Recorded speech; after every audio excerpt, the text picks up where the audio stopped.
What's up, guys? We're here to make another video on an issue I might be having and why I might have commented on my other video or future video maybe.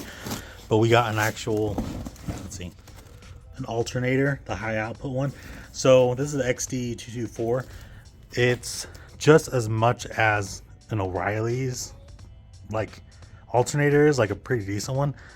And I was like, well, might as well just spend $2 more to get an actual one that's 220 amps versus 145. I think that's the one that was at O'Reilly's, and I'd rather wait a couple days to get something that's almost twice the amount of power. So let's get her out and we'll see what she looks like. So here she is, extreme diesel power, 220. There's everything right there. So it's not yellow like the other one. The yellow gold pulley it is, but actually it's pretty smooth. So let's get her installed and hopefully see if this is my problem. So first thing I'm gonna do is disconnect the batteries and then start unhooking everything and then getting the belts off, replacing this. So I've been having issues with my heater and some other stuff, so I'm just like, and I haven't changed this alternator since I've had it, so it's been 6 years just about. So I'm just hoping this fixes it, and also I kind of need to replace this anyways because it's some of my electronic stuff kind of like goes in and out. So this said this would help, so you know, and it's a good upgrade. Oh my gosh, dude, that's so much easier with that freaking tool I got from Harbor Freight.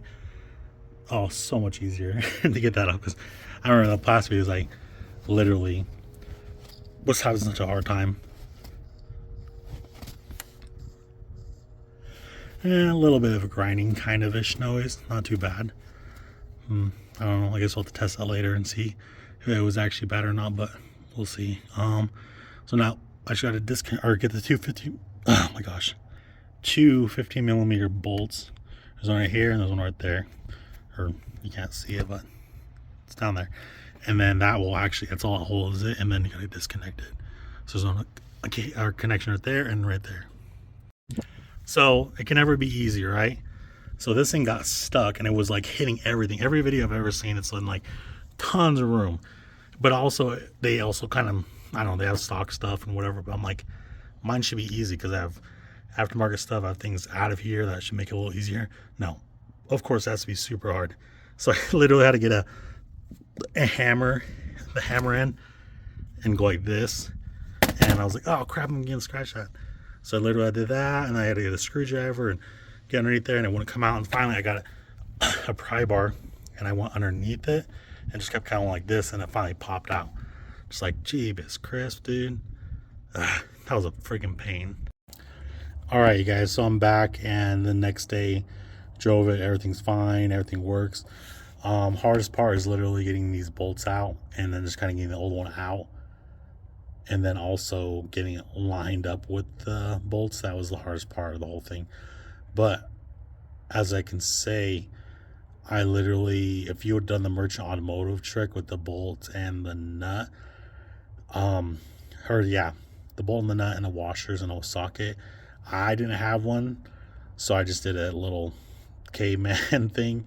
I'll show you two things I messed up on, but I just basically hit it with the hammer, hit the little dowels, that little things that go, they're kind of pushed in when you screw them in, so they get pushed in. But if as soon as you do that, and so you put a new one in, it's getting caught on that little dowel or spacer or whatever you want to call it, little bushing.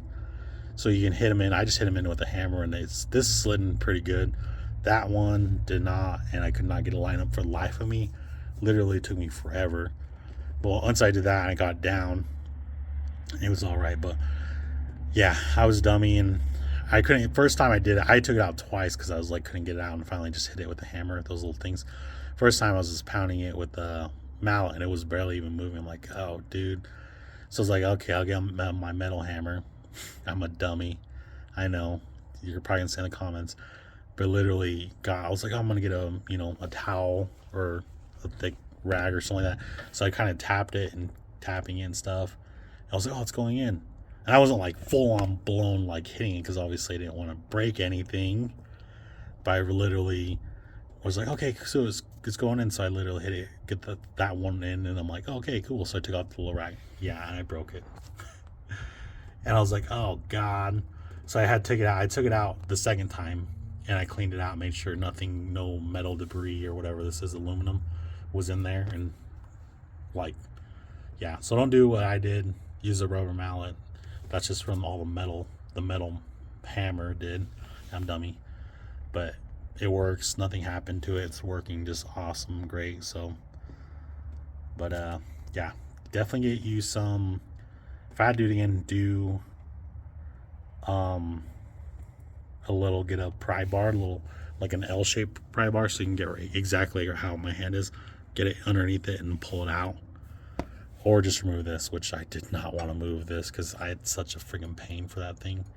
And then getting that one down there, and I'm like, I was doing this middle of the night, and it was freezing. I was like, I don't want to move that. So, anyways, I didn't do that. You could take that off, it might make your life a little easier.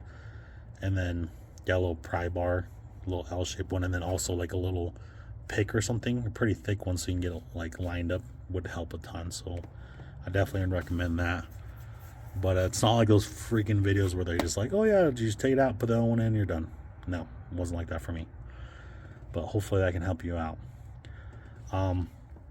Works awesome. My voltage is up like amazing and stays is between 14.6 and 14.8, kind of goes back and forth. But when I was before this, I only got 13.4, 13.8, would go there and there. Yeah, my windows go up without lights dimming and stuff now, so it's pretty cool. Definitely get one.